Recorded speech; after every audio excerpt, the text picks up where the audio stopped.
Hi friends, ఇప్పుడే వాళ్ళని అయితే పంపించొచ్చిన. కొంచెం నాకైతే ఊపిరి పీల్చుకున్నట్టు ఉందనమాట. అమ్మాయి అన్నట్టు ఉంది.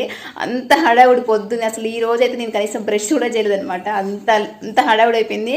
అసలు నేను ఎప్పుడు బ్రష్ చేయకుండా ఇలా టీ తాగకుండా అసలు పనులే చేయను, మీకు తెలుసు కదా. కానీ ఈ రోజు మాత్రం నాకు మస్తు లేట్ అయిపోయింది అనమాట. ఇంకా వాళ్ళని హడావుడిగా పంపించేసి వచ్చిన తర్వాత నాకు కిచెన్ సిచ్యువేషన్ చూస్తే నేనైతే తెచ్చుకొని పోతాను. ఇగో అవి పొగడాలు చేసిన కదా. సో ఇంకా చిన్న పిల్లలు తినేసి హడావుడిగా ఇంకా 2 వదిలేసి వెళ్ళిపోయారు. ఇంకా రైస్, ఇంక ఇది నాకు మధ్యాహ్నానికి రైస్, వాళ్ళకి కట్టంగా మిగిలిపోయింది కర్రీ. ఇంకా ఇప్పుడు నాకు టిఫిన్కి వేసుకోవడానికి కొంచెం అయితే పిండి ఉంది ఇక్కడ. సో ఇదన్నమాట. ఇంకా బొచ్చలు గిచ్చలు ఇవన్నీ ఇప్పుడు అంతా చిందర వందలు ఉంటుంది కదా. మా పిల్లలు వెళ్ళినంత వరకు ఒక హడావుడు అయితే, వాళ్ళు వెళ్ళిన తర్వాత మళ్ళీ ఇదంతా సర్దుకోవడం ఇంకొక హడావుడు అనమాట. సో అంటారు కదా, ఇంట్లో ఉంటారు ఏముంటుంది అని. కానీ ఇంట్లో ఉండి చేసే వాళ్ళకి తెలుస్తుంది ఏదైనా. అంత ఉత్తగా ఒక మాట అంటే ఏముంటుంది చెప్పండి.